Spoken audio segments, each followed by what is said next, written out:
Between the champion from Mexico City, EMANUEL Navarrete. Introducing to you first, on my left, the challenger, fighting out of the blue corner, wearing black trunks with red trim, hailing from Masbate City in the Philippines. He weighed in right at the junior featherweight limit of 122 pounds. With a record of 19 wins and 2 losses, he has 16 wins coming by way of knockout.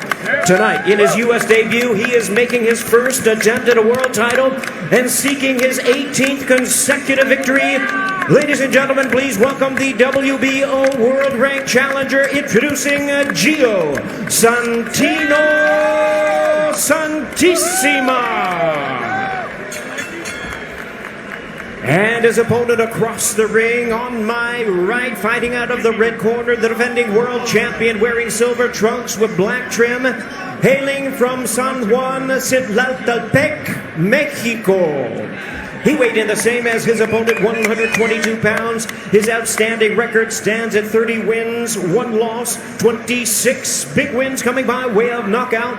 Tonight, making the 5th defense of his title, ladies and gentlemen, please welcome the hard-hitting, defending WBO Junior Featherweight Champion of the World, introducing EMANUEL El Vaquero Navarrete. Gentlemen, we went over the rules in the dressing room. I want to remind you both to protect yourself and obey my commands. God bless you both. Touch up now. EMANUEL Navarrete won the world title on December 8th of 2018. He did so. He gets after it. This is a guy who had a rare 4-week turnaround for a world championship. He fought for a world title, fought defending a world title on August 17th, and then turned right around and fought also on a Tyson Fury undercard on September 14th. What is this, the 1950s over here with Navarrete? I love this guy, Lennox, with his attitude of wanting to be in there and simply fight. And he's a knockout puncher as well. He throws some great punches. I was watching his last couple fights. He moves well, good ring generalship, and a good fighter. Yeah, Navarrete likes to get you with volume.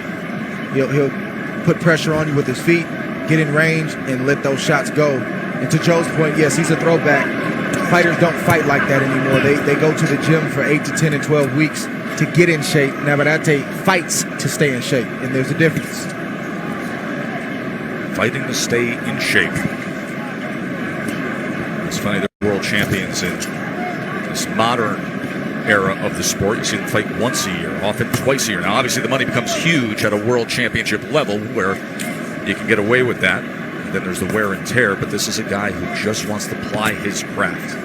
And there's a place for that, Joe. You get to a certain point where the training camps are harder, they're longer, the fights are tougher.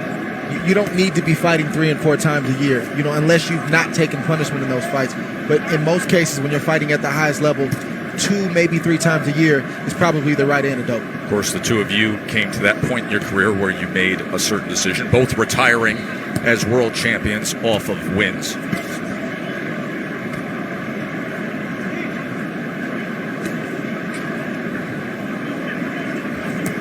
The rematch with Dogbe came in May of 2019, and he also roughed him up down the stretch of that fight to the point where he scored a TKO, did Navarrete, in the 12th round when he had the rematch against the man that he took the belt from. That was nice of him, giving him a rematch. Well, the outcome wasn't nice. No, the outcome was brutal for Dogbe. Of course, we have the ultimate rematch tonight with Wilder and Fury, the first rematch in heavyweight history between undefeated world champions. Santisima is also a guy who he rarely takes a step backwards. He doesn't mind fighting. He's a two-fisted fighter who likes to hit the body when given the opportunity. He's yet to find his range, so he hasn't thrown very many punches at this point. And he said he wants to knock out Navarrete. He's got to get to him first.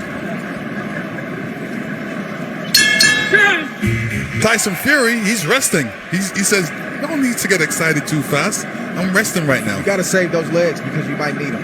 Tyson Fury has never seen a camera he doesn't like, always finding it, always smiling, always playing to it.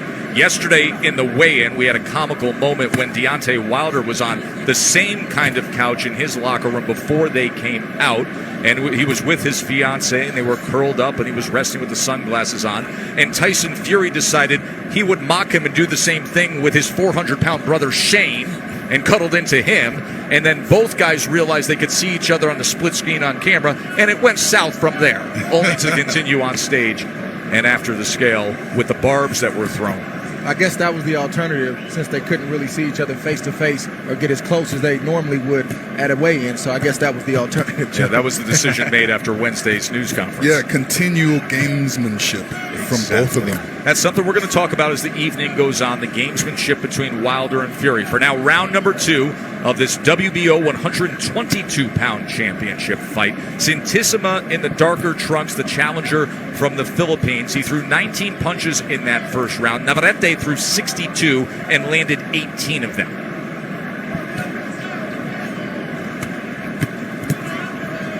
.29% connect percentage for Navarrete.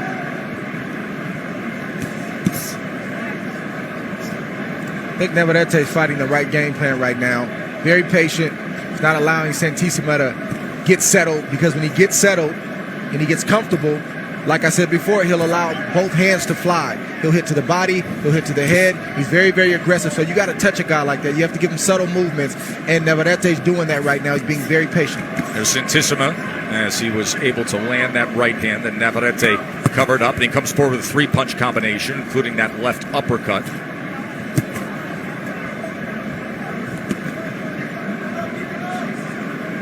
Classic move from Navarrete right there is to lean to the left, show the left uppercut, but really throw a right hand.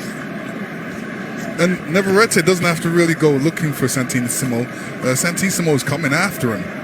You know, he wants to get close. He wants to be able to throw punches and wants to be able to connect with those punches as well.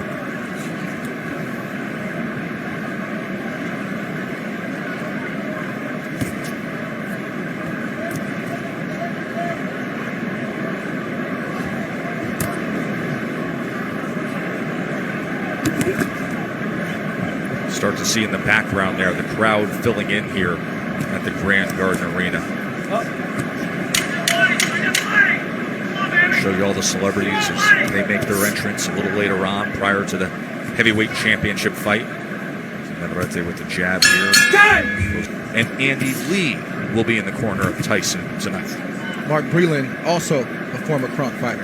Yeah, Mark Breland, by the way, a great fighter back in the day, both as an amateur and as a pro, and he has been a critical part of the success of Deontay Wilder, along with his longtime trainer from there in Tuscaloosa, Alabama, J.D.'s. That has been an unbreakable bond for years for Wilder. A body punch comes in from the champion Navarrete. Round number 3 here. Santissima felt that left hook to the body right there. He took a walk around the park to get a break, and Navarrete noticed it. Navarrete finding some confidence coming forward here in round number 3. Body punches, he's been able to land 14%. That left hand hit the mark moments ago. I like Navarrete right now. You know what he's doing. He's keeping the distance. He's being first. That means he's throwing the first punches. He's not waiting, and he's not in one standing position. He's moving around. He's being a little bit elusive. He's not being a standard target. And, he's looking for his openings. We talked about Imam earlier in the night, not giving different looks, doing the same thing over and over. And like you mentioned, Champ, Navarrete's giving so many different looks, and it's hard to get settled. It's hard to know what he's going to do. He shows you one thing, and he does another. You think he's throwing the left, he throws the right. The next thing you know, you're in a shootout with him, and then he's back on the outside using his reach. I love what he's doing. I don't think he gets enough credit for his nuance, for his skill, and for his boxing IQ. Yeah, and he's throwing these punches at distance. He's not going in real close to throw these uppercuts. He's throwing these uppercuts from far. And that's really a no-no in the boxing game when you're being taught, but it works for him, and he's perfected it. Yes, it is. Usually guys come back with a good right hand after a guy throws an uppercut, but, it's not easy to hit Navarrete with a right hand.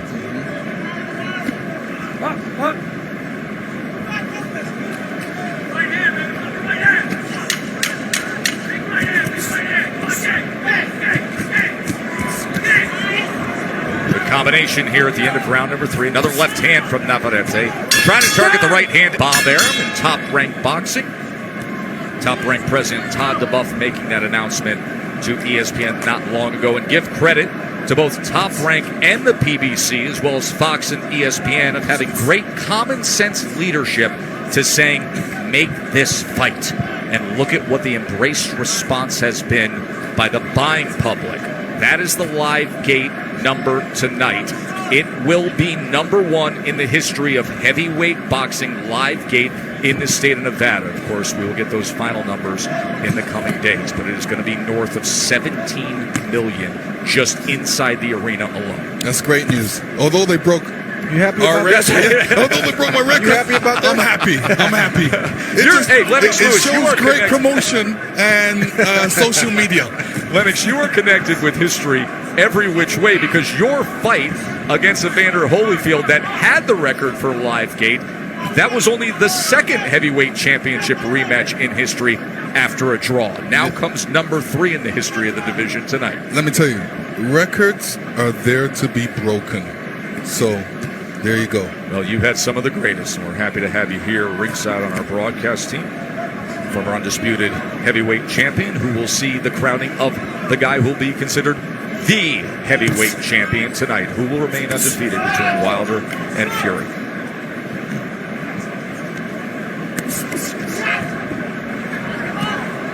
And this is the moment where the commission signs off on the most powerful weapon in sports, the right hand of Deontay Wilder. So the wrap has been approved. Wilder is now ready to be gloved up. Nevada State Athletic Commission has signed off on the wrap on that right hand. Andy Lee, who was monitoring the wrapping of Wilder's right hand for Team Fury. No objection, and look at Santissima as he comes forward here in round 4 against the world champion Navarrete, who is ready to respond. So it's like I said, now you're in a shootout all of a sudden. So you see Navarrete boxing and using his skill, and all of a sudden you're in a shootout. It's hard to get mentally settled when you're facing Navarrete. Stop. Okay? It's kind of like a half punch, half push, as he was coming forward that time, and it gets Navarrete's attention at least. What you see is one guy in Santissima who does one thing well. If he's in place and he has you right there, he throws good shots with both hands. And then you see Navarrete, who does multiple things good. I'm going to take the guy who has more tricks up his sleeve and more tools in the toolbox. Santissima willing to dip and go to the body, but what does he do? He eats more return fire from Navarrete. And Navarrete is showing these nuances in his skill because he stays busy, Joe. He's an active fighter, so you have no choice but to get better when you're active. Threw over 85 punches in this round alone, did the champion Navarrete.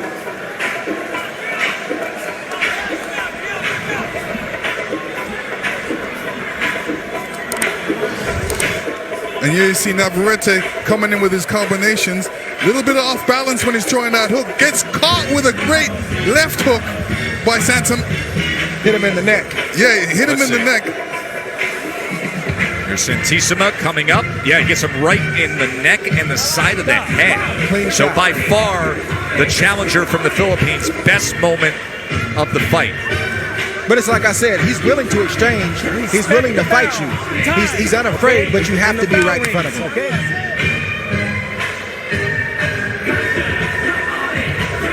Joe Tessitore, Andre Ward, Lennox Lewis with you ringside. We will take it all the way through the evening to Wilder and Fury. Max Kellerman and Brian Kenny up top with Sean Porter and Tim Bradley. The former welterweight champions, Bernardo Osuna, our ringside reporter, and thrilled to have Kate Abdo and Mark Kriegel providing commentary. And our unofficial scorer ringside is Larry Hazard Sr., who has this 39-37 in favor of the champion Navarrete.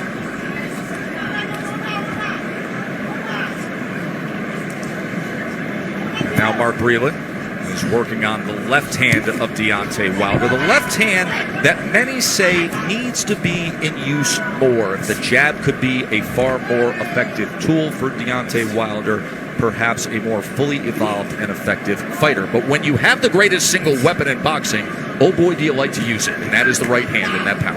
Oh, yeah. And, Deontay's got a great right hand. Everybody's looking for that right hand, but I know there's a left hook in there. There's an uppercut in there that, you know, a lot of people don't know about. And I'm sure that he wants to bring that out in this fight. So as Wilder gets wrapped, Tyson Fury sits back and is still relaxing, flanked by his wife Paris and his family, his brothers. Hands free. Let's go. Watching along, see if Emmanuel Navarrete can come up with another title defense here. Santisima did have his moments in the last round, but it's been the constant work rate of Navarrete that has been controlling the action as he lunges ahead with a series of right hands. Turns southpaw for a moment. That is not a knockdown there, but look at the work rate tallied by CompuBox. Navarrete has thrown 375 punches, and now he's landed 120. Opened up that time, and filling the spot was a left hook from the Filipino Santisima, and it doesn't even stop Navarrete at all. He just keeps punching.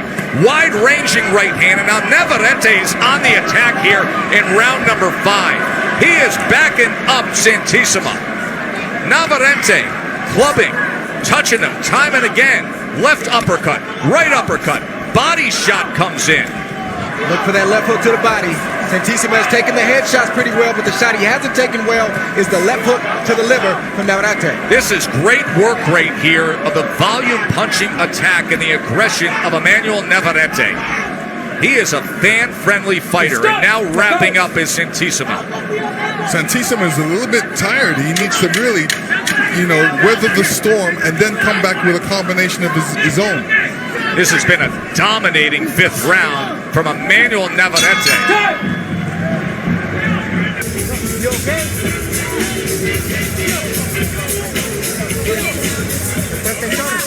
Give me the protector.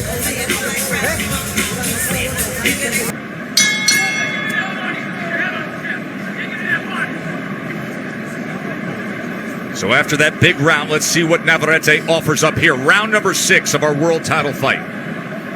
Navarrete, he's sensing a little bit more. He feels that he's got everything in hand and he wants to take him out in this round. Navarrete's probably going to take half of this round off, and then you're going to see him crank it back up. Santisima is still trying to recover from what happened the last round, so he's not taking advantage of Navarrete taking this part of the round off. It's a silent agreement taking place right now. If you're going to rest, I'm going to rest. In the corner, they're quite concerned about how JEO Santisima is feeling right now. So they really have an eye on him. Make sure that Navarrete does not hurt him here. In that 5th round, Navarrete landed 47 punches. Santisima threw just 34 punches. That was utter domination in that 5th round by the champ. I think if Navarrete gets it done inside the distance, it's going to be from the left hook to the body. I think it's going to be by a whole bunch of combinations at once. You know, he's shown that he can throw a lot of different varieties of punches, and this is what he's done, and they're getting through.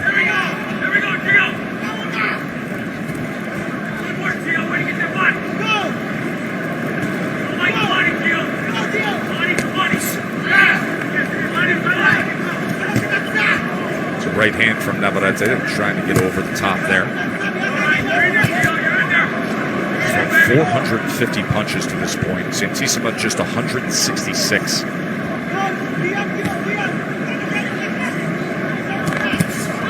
Comes to the inside. Santisima tried to time something, and now Santisima goes to the body, and there's a left hook upstairs from Navarrete.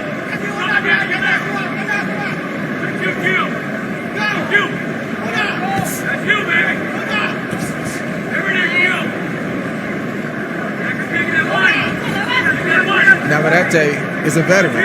He fights when he wants to fight, and he rests when he wants to rest, but he's even learned how to rest and take a round off and still win that round with throwing minimal punches and taking minimal punishment. Just like he's doing in this round, doing the same thing. He was definitely winded the last round. And it is all starting with the left hand, with the jab.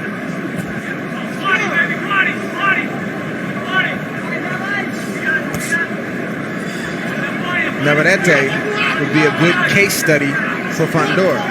Tall guy, clearly not as tall, but a guy who knows how to use his range, but also knows when to go inside when he has the advantage. Deontay Wilder being stretched out now. in his locker room. Meanwhile, Fury's walking around with a crown on his head. I think they're going through which crown do you prefer? He's in street clothes. Is he going to get? It's incredible. One with his stretching routine.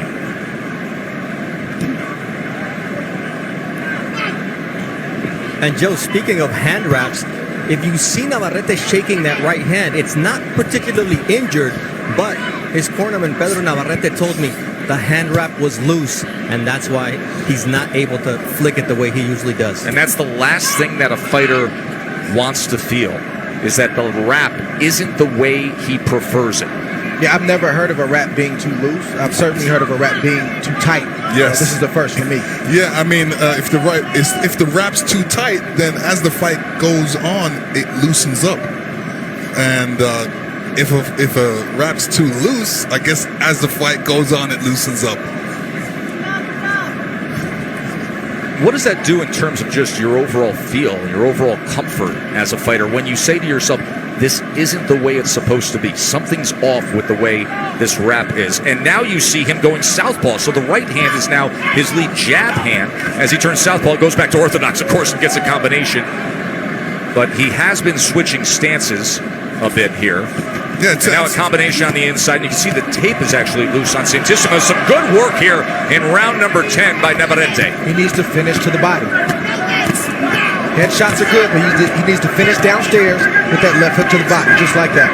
Look at this attack by Navarrete, and every so often Santissima is trying to place a punch between punches, but it has been a tidal wave of offense here in round number 10 all of a sudden from Navarrete. And I say that because Santissima can take a good headshot. Sometimes guys can take it to the head all night long, but sometimes they can't take it to the body. The only shot that Santissima reacts from is the left hook to the liver. You're right, and it's affected him. It's affected him in the way that he wants to hold right now because he's tired. Up every time. Yeah. That was a desperate right hand from Santissima right there. That was a big 10th round from Navarrete. The issue with the wraps on the right hand, and you can see him shaking, almost trying to reset that right hand. And then pushing the top of the glove as if to get it more secure. So clearly discomfort with the way that right... The report that was given to Bernardo Osuna is that it's an issue with the wrap, but perhaps they're not giving it fully here, and perhaps there is an injury, but clearly affected. Yeah, I mean, to your point last round, how does it feel? It's a nuisance. It's annoying. You want everything to be right when you're in a boxing ring, so to feel a wrap loose, and again, I've never heard of this. I normally hear about a wrap being too tight, but either way, it's something that's not right. It's annoying, but if there's no pain there, Navarrete has to buckle down and close the show and not worry about the right hand.